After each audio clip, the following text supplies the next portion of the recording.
Hello students, welcome to the channel. Today we will cover one short of व्यवहारिक हिंदी का of all students semester 3rd and 4th of BCom Honors start. तो हम शुरू करते हैं कि व्यवहारिक हिंदी क्या होती है। तो सबसे पहले हम जनरल इंट्रोडक्शन के बारे में बात करेंगे कि व्यवहारिक हिंदी क्या होती है। देखिए, व्यवहारिक हिंदी का मतलब कोई बहुत बड़ा चढ़ा हुआ नहीं है। व्यवहारिक हिंदी का मतलब होता है जो हम डेली में यूज़ करते हैं, अपने रोज़मर्रा के जीवन में जो हम हिंदी यूज़ करते हैं वही व्यवहारिक हिंदी होती है। व्यवहारिक हिंदी की बोलचाल की हिंदी जो होती है ना, अगर आप माने तो जो आप विविध क्षेत्रों में जो प्रयोग की जाने वाली हिंदी है दैट्स वो व्यवहारिक हिंदी हो गई। ठीक है। व्यवहारिक हिंदी की अपेक्षा कामकाजी या प्रयोजन मूलक हिंदी शब्द प्रयोग अधिक उचित है। इसका मतलब जो कामकाजी, जैसे हम किसी भी जगह अगर काम कर रहे हों, किसी भी क्षेत्र में काम कर रहे हों, जो वहाँ पर हिंदी की यूज़ की जाती है व्यवहारिक हिंदी कहलाती है। जैसे अब बताया है कि कुछ विद्वानों का मानना है कि हिंदी एक ऐसी हिंदी है जिसे प्रयोजन परक कहा जा सकता है। डॉक्टर कृष्ण कुमार गोस्वामी कहते हैं कि सामान्य भाषा और विशिष्ट भाषा एक ही होती है। सामान्य भाषा जो आप नॉर्मल यूज़ कर रहे हो, विशिष्ट भाषा जो हम कॉम्प्लेक्स, जिसे हम लैंग्वेज बोलते हैं ना, थोड़ी टफ लैंग्वेज होती है। जैसे शब्दावली, जब आप कोई शब्द में यूज़ कर रहे हो, संरचना, आप किसी भी एग्जाम्पल, किसी भी डायग्रामेटिक कोई चीज़ आप यूज़ कर रहे हो, वो दोनों अलग हो गई। व्यवहारिक हिंदी में विशिष्ट शब्दावली का प्रयोग किया जाता है ना। जैसे कोई वैज्ञानिक हो, कोई साइंटिस्ट हो, कोई डॉक्टर हो, कोई व्यापारी हो, ये सब अपनी हिंदी का यूज़ करते हैं, लेकिन सबके बोलने का तरीका अलग होता है। व्यवहारिक हिंदी में प्रयोजन के आधार पर विशेषण का प्रयोग मूलतः नया है। इसमें क्या होता है, बोलियां ही डिफरेंट होती हैं, तरीका एक ही होता है। अब आप हिंदी की बोलचाल कितनी भी, बहुत सारे लोग बहुत पुरानी हिंदी को यूज़ करते हैं, तो वो भी आपकी व्यवहारिक हिंदी में आती है ना। देखा जा सकता है कि वाणिज्य एवं व्यापार की भाषा में हिंदी पहले से ही देश की संपर्क भाषा बनी हुई है। हम जानते हैं क्योंकि हिंदी हमारी क्या है, एक राष्ट्रभाषा है। लेकिन आधुनिक युग में जो आज का ट्रेडिशन है, वहाँ पर हिंदी को नए नए शब्दों से यूज़ किया गया है। 19वीं शताब्दी में पश्चिमी ज्ञान विज्ञान, संपर्क शिक्षा में, आधुनिकता में, है ना, परिणाम स्वरूप हिंदी को नवीन प्रयोग क्षेत्रों से गुजरना पड़ा। जितनी नई नई चीज़ें आप चलोगे, जितनी नए नए क्षेत्रों में आप जाओगे, वहाँ पे हिंदी के शब्दों का प्रयोग अलग अलग हो जाएगा। ठीक है।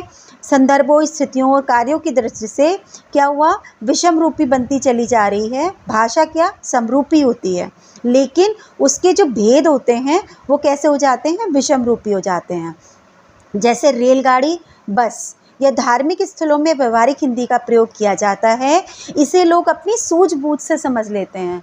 बहुत सारे लोग कुछ शब्दों को, जो पुरानी हिंदी होती है, उसे समझ नहीं पाते हैं। जैसे क्या है, मोटर भर गई, भरती क्या है, टंकी भरती है, मोटर नहीं भरती है। भरती क्या है, टंकी। मोटर क्या करती है, उसको भरने का कार्य करती है। लेकिन हम फिर भी समझ जाते हैं कि मोटर का भरने का अर्थ हो गया कि पानी भर गया। भारत में बोलने, लिखने, पढ़ने के आधार पर अनेक भाषाएं हैं, है ना। जैसे हम अगर इसमें देखें कि बहुत सारी चीज़ों के रूप निम्नलिखित हैं। सबसे पहले आता है आपका वाणिज्यिक और व्यापारिक हिंदी। पहले आप पढ़िए वाणिज्यिक हिंदी क्या होती है। वाणिज्यिक हिंदी कौन सी होती है, जहाँ पर व्यापार, व्यवसाय, आयात निर्यात, यानी कि इंपोर्ट और एक्सपोर्ट, वहाँ पर क्या है, उसका प्रयोग सैकड़ों वर्षों से होता हुआ आ रहा है। वस्तुओं के खरीद रहे हैं हम और उन्हें बेच रहे हैं, वो आ गई आपकी वाणिज्यिक हिंदी। ठीक है। और वहाँ पर व्यापारिक हिंदी का भी यूज़ किया जाता है। ठीक है। उसके बाद वाणिज्य क्षेत्र में, शिक्षा के क्षेत्र में पाठ्यक्रम आरंभ कर दिए गए हैं, वहाँ पर भी हिंदी को शिक्षा का माध्यम बनाया गया। वाणिज्यिक और व्यापारिक शिक्षा को व्यवहार बनाया जा सके, इसके लिए क्या गया, शिक्षा की नई नई व्यवस्था चालू की गई। उद्योगों, व्यापारिक प्रगति का लाभ सही और सुलभ रूप से पहुंचाया जा सके, किसको, जन सामान्य, यानी कि जो लोग नहीं समझ पा रहे हैं उनको भी यहाँ का उनका यूज़ और उनके क्या लाभ है, क्या नहीं है, वो भी उनको हिंदी के माध्यम से पहुँचाया जा सके। उसके बाद हिंदी माध्यम में शिक्षा का प्रसार होने पर भारत में अधिक से अधिक अगर जितना प्रचार करोगे, जितना प्रसार करोगे, वहाँ पर हिंदी का हम लाभ ज़्यादा से ज़्यादा प्राप्त कर सकेंगे, है ना। वाणिज्य और व्यापार के क्षेत्र में लोग शब्दावली शैली का प्रयोग किया जा सकता है। जैसे चांदी उछली सोना लुढ़का, टमाटर के भाव आसमान छू रहे हैं। कहने का मतलब हिंदी का जो हम यूज़ कर रहे हैं ना, उसका तरीका अलग अलग है। अब अगला आता है वैज्ञानिक और तकनीकी हिंदी। वैज्ञानिक, जितनी चीज़ें हिंदी में वैज्ञानिक से जुड़ी हुई हैं, विज्ञान से, वो सारी आपकी वैज्ञानिक हिंदी के अंतर्गत आएंगी। जैसे आपका भौतिक विज्ञान, रसायन विज्ञान, जीव विज्ञान, चिकित्सा, कंप्यूटर, ये सारी चीज़ें आपकी वैज्ञानिक हिंदी के अंतर्गत आएंगी। इसमें आपको क्या क्या चीज़ें चाहिए, क्या पढ़ेंगे आप? पुस्तकों के रूप में विज्ञान, शोध पत्रों में मिलेगा आपको, कोशों, विश्वकोशों में मिलेगा, और जनसंचार के माध्यम में भी मिलेगा। अगर हम बात करते हैं पुस्तकों के रूप में विज्ञान, इसमें आप कैसे पढ़ेंगे? इसमें पढ़ेंगे कि वैज्ञानिक, ये सब वैज्ञानिक के अंतर्गत ही रहा है। इसमें कैसे पढ़ेंगे? आपके ज्ञान, विज्ञान और तकनीकी क्षेत्र में क्रांति नहीं आई, लेकिन मानव जीवन पर इसका बहुत प्रभाव पड़ा। इन पुस्तकों तथा पाठ्य सामग्री का चयन उस देश, भाषा, भाषियों के शैक्षिक स्तर के अनुसार करना पड़ता है। इसमें आपको इसके लिए वैज्ञानिक और तकनीकी संबंधी पुस्तकों की जानकारी एक आम आदमी को पहुंचाने के लिए उसकी भाषा में उसको रखने का प्रयास किया जाता है। अब बात आती है शोध पत्रों तथा शोध पत्रिकाओं के रूप में। यहाँ पे क्या है, ज्ञान विज्ञान, जो हमारी ये आधुनिक शिक्षा चली आ रही है, ये शोध पत्रों और शोध पत्रिकाओं में इसकी महत्वपूर्ण भूमिका रही है। ठीक है, इसमें क्या करेंगे आप? पारिभाषिक और तकनीकी शब्दों तथा अभिव्यक्तियों की महत्वपूर्ण भूमिका भी होती है। अब आ जाइए कोशों और विश्वकोशों के रूप में। यहाँ पर जीवन में कोशों का बहुत महत्व है, जिसमें विश्वकोश आदि में शब्दों को अकारादि क्रम में रखा जाता है। इसमें क्या होता है, सार, उनकी व्याख्या, उनकी परिभाषा के रूप में लिखा रहता है, जिसमें क्या करते हैं लोग, उपलब्धियों आदि का विवरण दिया जाता है। इसमें सारी समस्त जानकारी दी जाती है। और विश्वकोश में आपको सामग्री की मात्रा अन्य कोशों की अपेक्षाकृत बहुत अधिक होती है। अंग्रेजी की भांति हिंदी में भी प्रायः सभी विषयों में संबंधित कोश देखे जा सकते हैं। अगला है आपका जनसंचार माध्यम में। जनसंचार माने दूर दूर जगह से, जैसे समाचार पत्र पत्रिकाओं के रूप में आप क्या करते हैं, सारी जगहों की जानकारी ले लेते हैं। आकाशवाणी के थ्रू, दूरदर्शन टीवी के माध्यम से भी हम देश विदेश में होने वाली सारी चीज़ें अपने घर बैठे हम सारी जानकारी प्राप्त कर लेते हैं। जैसे डिस्कवरी चैनल चलाया गया है आपके लिए, नेशनल जियोग्राफिक चैनल चलाया गया है, हिस्ट्री चैनल है। इससे भी आप क्या कर सकते हैं, हिंदी में जितनी चीज़ों की जानकारी आपको लेनी है वो आपके इनके थ्रू ले सकते हैं। अगला है आपका विधिक हिंदी। विधिक हिंदी का मतलब होता है लॉ या कानून की हिंदी, जिसमें क्या किया गया है, जिला न्यायालय, उच्च न्यायालय और जज के सामने वकील दूसरे वकील से कैसे बात करता है, ये सब आप किसमें पढ़ेंगे, लॉ या कानून की हिंदी में। इसमें ब्रिटिश काल में कैसे काम किया जाता था, फारसी के स्थान पर हिंदी का प्रयोग होने लगा वहाँ पर, है ना। और लेकिन व्यवहार में क्या था, उनकी उर्दू भाषा ही झलकती थी।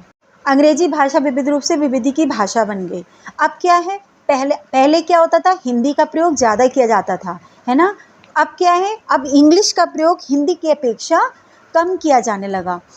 अब इसमें क्या है, स्वतंत्रता के बाद 1970 में पहली बार शब्दावली तैयार की गई। संविधान में भी हिंदी का प्रयोग किया जाता था, लेकिन उसमें कौन सी हिंदी यूज़ होती थी, व्यवहारिक हिंदी हमारी।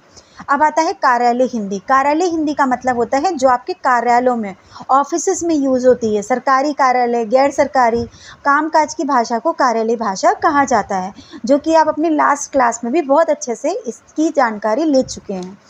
ठीक है। देशों के कार्यालयों में अलग अलग भाषाएं जो यूज़ की जाती हैं वो भी कार्यालय हिंदी कहलाती हैं। जैसे महाराष्ट्र में मराठी, केरल में मलयालम, जापान में जापानी, रूस में रूसी, और इन सब भाषाओं का यूज़ किया जाता है। इस वाली लाइन को आप विशेषतर अच्छे से पढ़ लेना। इन कार्यालय कार्यों के लिए जिस हिंदी का प्रयोग किया जा सकता है उसे हम कार्यालय हिंदी भी कहते हैं। हिंदी का यूरोप स्वतंत्रता के बाद विकसित हुआ। 14 सितंबर, इस लाइन को अच्छे से पढ़ना, 14 सितंबर 1949 को संविधान के अनुच्छेद 343 में हिंदी को संघ की राजभाषा के रूप में स्वीकार किया गया। उसके बाद आप क्या बोल सकते हो, कार्यालयों में जहाँ एक व्यावहारिक हिंदी का प्रयोग बढ़ा है, तो दूसरी ओर कार्यालय भाषा के रूप में इसकी अपनी पारिभाषिक शब्दावली, रचना और इसका विन्यास का भी विस्तार देखा जा सकता है। हम लास्ट में क्या कह सकते हैं कि व्यवहारिक हिंदी के विविध रूपों का विकास बहुत तेज़ी से हो रहा है, जहाँ एक वाणिज्य, व्यापार, तकनीकी और जनसंचार के रूप में व्यवहारिक हिंदी का प्रयोग क्रमबद्ध बढ़ रहा है। वहीं जीवन के अन्य क्षेत्रों जैसे विधि क्षेत्र, कार्यालयों के कार्य क्षेत्र में भी हिंदी की उपस्थिति दर्ज करवा रही है। अब अगला हम पढ़ते हैं बैंकों में प्रयोग की जाने वाली हिंदी। देखिए यहाँ पर क्या है, लोग क्या करते हैं, जो बैंक में काम करने वाले लोग हैं वो आज के लोग हैं, ये लोग क्या करते हैं, इंग्लिश का यूज़ ज़्यादा करते हैं। तो वहाँ पर क्या है, वो एक सामान्य जो गांव में रहने वाले लोग हैं वो इतना इंग्लिश को नहीं समझ पाते, तो उसके लिए क्या कहा गया है कि बैंक में काम करने वाले अधिकारी ना तो वाणिज्य और ना अर्थशास्त्र विषय के ज्ञाता हैं, और ना ही हिंदी और अंग्रेजी भाषाओं पर उनकी एक जैसी पकड़ होती है। तो इसलिए उनको क्या करना चाहिए, हमें ऐसे में उनको दोनों भाषाओं की जानकारी जो है वो बराबर देनी चाहिए। वहाँ पर हिंदी में शब्द निर्माण की क्षमता रखने वाले अधिकारियों का चयन किया जाना चाहिए, ताकि वो जितने ये गांव में रहने वाले हैं वो अच्छे से अपनी बात को उन्हें समझा सकें। बैंकों में काम करने वाले कर्मचारी, अधिकारी, उनके लिए भी बोला गया है। ये क्या है, प्रशिक्षण कार्यशालाएं चलाई जानी चाहिए, किसकी, हिंदी की, जिससे उन्हें हिंदी की प्रमुखता मिले, जिससे वो कार्यशालाओं के दौरान परीक्षाएं एवं प्रतियोगिताएं रखी जानी चाहिए, ताकि उनको अच्छे से अच्छी हिंदी की जानकारी मिले, है ना। और जो इंसान सबसे श्रेष्ठ कार्य करे उसको पुरस्कार भी दिया जाना चाहिए, ताकि उनकी रुचि हिंदी में लगातार बनी रहे। बैंकों में नियमित रूप से हिंदी में कार्य की प्रगति का मूल्यांकन भी कराया जाना चाहिए। बैंकों में हिंदी के प्रयोग से तिमाही या अन्य रिपोर्ट हिंदी में ही प्रस्तुत की जानी चाहिए। हिंदी पुस्तकालय होनी चाहिए, है ना, लाइब्रेरी होनी चाहिए, ताकि लोग काफ़ी रुचि दिखा सकें। 70% जनता जो होती है वो गांव में रहती है, जिससे वो हिंदी भाषा का ही सर्वाधिक उपयोग किया जा सके और अंग्रेजी का नहीं, ताकि वो अपनी भाषा को उन्हें समझा सकें। और बैंकों में हिंदी का प्रयोग तीव्र गति से बढ़ाना चाहिए, जिससे आम जनता को किसी भी प्रकार की असुविधा ना हो सके। बैंकों के कार्य में पारिभाषिक शब्दावली का प्रयोग भी किया जाना चाहिए। आज व्यापार, वाणिज्य, अर्थव्यवस्था एवं वित्त क्षेत्रों में नवीन बोध जागृत हुआ, जिससे राष्ट्रीय बैंकों के साथ साथ विदेशी बैंक भी अधिक से अधिक वित्तीय बाजार में आ गए, और वो क्या कर रहे हैं, अपने अपने लक्ष्य को लेकर भारतीय परिवेश में अपने अपने उद्योगों के साथ आगे बढ़ रहे हैं। भारत में अगर उद्योग करना है या कमाना है तो वहाँ पर अपने व्यवहार में और अपने कामकाज में, है ना, क्या करना चाहिए, हिंदी का अत्यंत अनिवार्य कर देना चाहिए। हिंदी को अत्यंत मतलब ऐसा कर देना चाहिए कि अपनी भाषा में हिंदी का प्रयोग ज़्यादा से ज़्यादा किया जा सके। अपनी वस्तु एवं सेवा का प्रचार प्रसार करने के लिए हिंदी और अंग्रेजी दोनों भाषाओं का प्रयोग करना होगा, अकेले अंग्रेजी का नहीं। वर्तमान समय में विज्ञान का रूप बदल गया है। अधिकांश विज्ञापन अंग्रेजी में नहीं, हिंदी भाषा में बन रहे हैं। बैंक में भी भारतीय बाजार अधिकार पाने का तरीका समझ चुके हैं, तो उन्हें अच्छी तरीके से समझ में आ गया है कि जनता के लिए जनता की भाषा में काम करना कितना आवश्यक और लाभदायक है। अगला क्या पढ़ेंगे हम, अनुच्छेदों अधिनियमों के द्वारा हिंदी का प्रयोग और महत्व। देखिए, ये आपका काफ़ी इंपॉर्टेंट चीज़ है, ये आपको बहुत अच्छे से पढ़नी पड़ेगी कि भारत के संविधान में 17 भाग में अनुच्छेद 343 से 351 में संघ की राजभाषा संबंधी प्रावधान इस प्रकार है। अनुच्छेद 343 के अधीन संघ की राष्ट्रभाषा हिंदी और लिपि जो है वो देवनागरी है। आपकी क्या है, देवनागरी है। प्रयोग किए जाने वाले भारतीय अंकों के अंतर्राष्ट्रीय रूप हैं। अब 343(2) में आप क्या पढ़ेंगे, 15 वर्षों तक सभी राजकीय प्रयोजनों के लिए अंग्रेजी का यथावत प्रयोग होता रहेगा। कहाँ तक, 26 जनवरी 1965 तक। 343(3) में क्या है, 15 वर्ष की अवधि के पश्चात अंग्रेजी के प्रयोग को यथावत रखने की विधि द्वारा कोई भी उपबंध कर सकेगी। अब पढ़िए अनुच्छेद 344 में। 344 में क्या है, राष्ट्रपति को संविधान के प्रथम 5 वर्ष और 10 वर्ष पश्चात राजभाषा आयोग नियुक्त करने का आदेश देता है। राज्यों की राजभाषाओं का उल्लेख संविधान के अनुच्छेद 345 में किया गया है। राजभाषा हिंदी के विकास का उल्लेख क्या है, अनुच्छेद 351 में किया गया है। तो ये वाले सारे आपको अनुच्छेद अच्छे से पढ़ने पड़ेंगे, ठीक है। और अधिनियम 1963 में पारित किया गया, जिसकी धारा 3 बहुत महत्वपूर्ण है, ठीक है। राजभाषा अधिनियम 1963 को वर्ष 1967 में संशोधित किया गया। अधिनियम की धारा 8 के अधीन वर्ष 1976 में राजभाषा नियम बनाए गए, जिसे हमने का खागा में बांट दिया। ये रहा आपका, ये सब आपको अच्छे से पढ़ना पड़ेगा। पहले का पढ़िए, ये क्या किया गया, बिहार, हरियाणा, हिमाचल प्रदेश, मध्य प्रदेश, राजस्थान, उत्तर प्रदेश, अंडमान व निकोबार द्वीप समूह, है ना। खा में क्या है, गुजरात, महाराष्ट्र, पंजाब एवं संघ शासित राज्य क्षेत्र चंडीगढ़। गा में तमिलनाडु, आंध्र प्रदेश, कर्नाटक, बंगाल, त्रिपुरा, मेघालय, मिजोरम, केरल, अरुणाचल प्रदेश, जम्मू कश्मीर, गोवा और अन्य राज्य। राजभाषा नियम 1976 के नियम 5 और 7 में प्रावधान किया गया है कि कार्यालयों द्वारा हिंदी में प्राप्त हस्ताक्षरित भी पत्रों का उत्तर जो है वो आपको हिंदी में ही देना है। अगला 1976 के नियम 8(4) के अनुसार हिंदी में प्रवीणता प्राप्त कर्मचारी को राज्य में हिंदी में कार्य करने हेतु आपका विनिर्दिष्ट किया जा सकता है। 10(4) के अंतर्गत जिन कार्यालयों में 90% से अधिक कर्मचारी को हिंदी का कार्यसाधक ज्ञान प्राप्त हो जाता है, उन्हें भारत सरकार के राजपत्र में अधिसूचित किया जा सके। अब 1976 के नियम के 12 के अनुसार क्या है कि कार्यालय ये दायित्व देता है कि वो अपने कार्यालय में राजभाषा आदेशों का अनुपालन करे। उसके बाद प्रशासनिक प्रधान राजभाषा आदेशों को लागू करने हेतु जांच पड़ताल में उपाय करे। 12 के अनुसार राजभाषा आदेशों की जानबूझकर अवहेलना करने वालों को विरुद्ध कार्रवाई कर सके। ठीक है। 1963 की धारा के अंतर्गत संसदीय राजभाषा समिति का गठन किया जाए।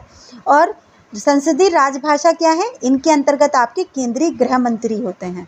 इसकी 3 उप समितियाँ हैं जिसमें 30 सदस्य होते हैं।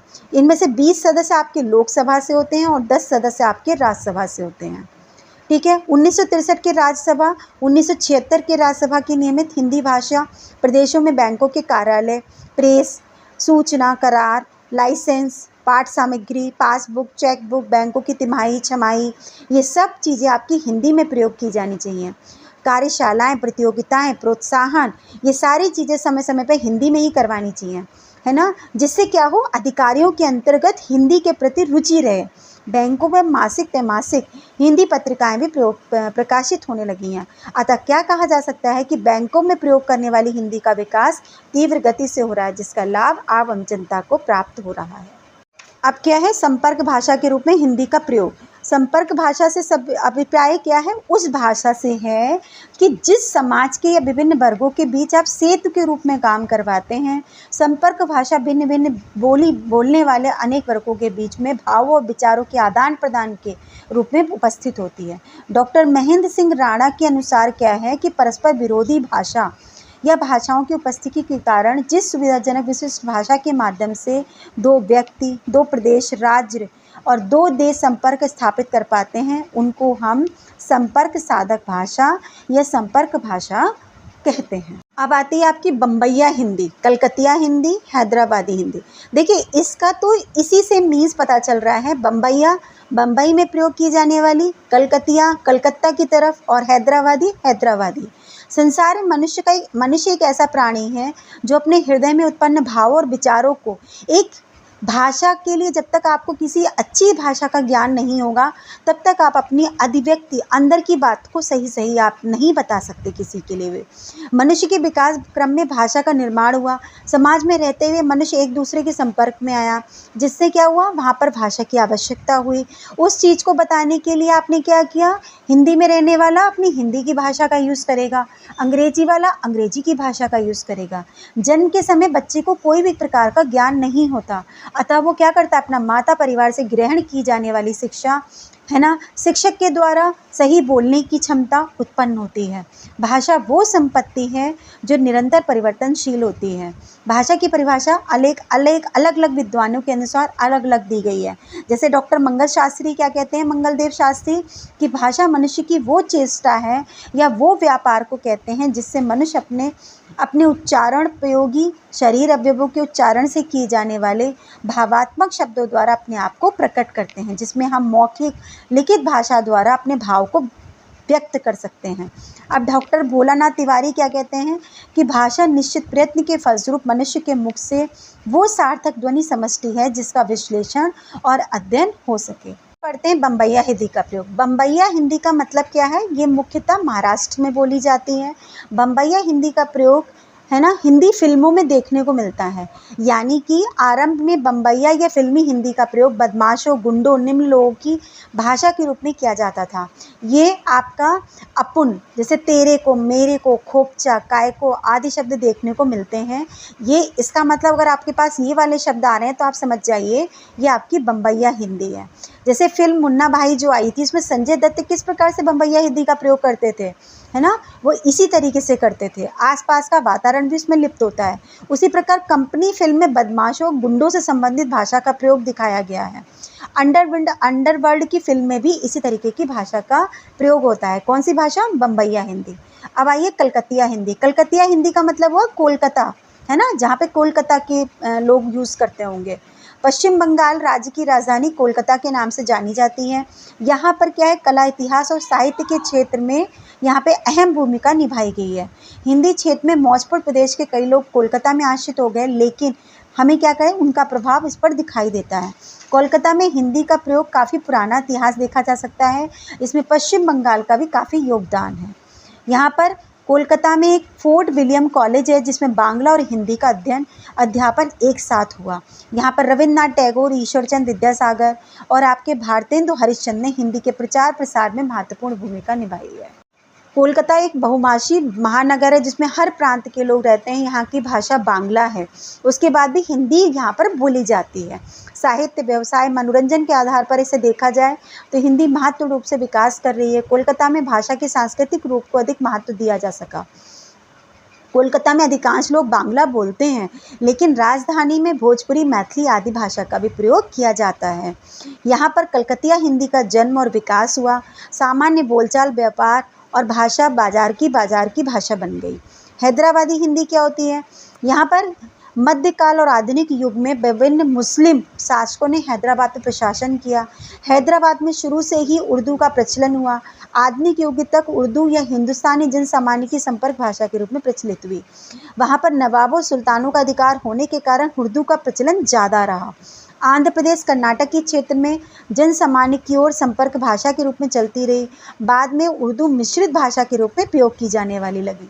हैदराबादी हिंदी हैदराबाद में बोली जाती है ना। मराठी एवं तेलुगु के मिलन से बनी है। हैदराबाद में सामान्य बोलचाल के लिए जैसे बाजार, व्यापार की भाषा के रूप में देखी जा सकती है। हैदराबाद की हिंदी कैसी होती है पता है आपको? जैसे मुझे चाहिए के लिए मेरे को होना, क्या चाहिए के लिए क्या होना आदि का प्रयोग होता है। हिंदी भाषा एक बोलचाल का रूप है जिसमें लोग अपने विचार रखते हैं, लेकिन उसका तरीका अलग होता है बोलने का। वहाँ पर सामान्य होते हुए भी किसी का अपना नहीं है। बोलचाल की भाषा में स्थानीय पुट मिलता है, चाहे वो बोलियाँ हो, चाहे स्थानीय भाषा हो। उसकी शब्दावली आम आदमी के दैनिक व्यवहार पर होती है। हमने पीछे का चैप्टर ख़त्म कर लिया। अब हम क्या देखेंगे? निष्कर्ष। आपने जितना भी अभी पढ़ा उसमें आपको क्या देखने को, क्या समझने को, क्या आपको समझ में आया और क्या आपने समझा, ये देखिए।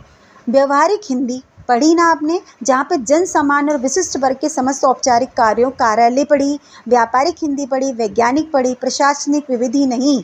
सारे लोग एक दूसरे से जुड़ने के लिए और मध्य संपर्क स्थापित बनाने के लिए अपने दायित्व को निष्ठापूर्वक निभा रहे हैं। बहुभाषी यानी कि विभिन्न तरीके की भाषा। भारत में स्थानीय भाषाओं की अनेकता के रूप में हिंदी का विशेष महत्व है। यहाँ पर लोग विभिन्न स्थानों पर विभिन्न रूपों में इसका प्रयोग करते हैं। सामाजिक और संस्कृति के आधार पर बोलचाल की भाषा के रूप में हिंदी का प्रयोग अति प्राचीन है। ये लगभग 250 वर्षों से संपर्क की भाषा रही है। यहाँ पे प्रयुक्त भाषा के रूप में अपना स्थान बना चुकी है। जनजीवन के विभिन्न आधारों पर विभिन्न भूमिकाओं में अपना अपना स्थान है, इसे हम बदल नहीं सकते हैं। आई होप आपको ये चैप्टर समझ में आया होगा।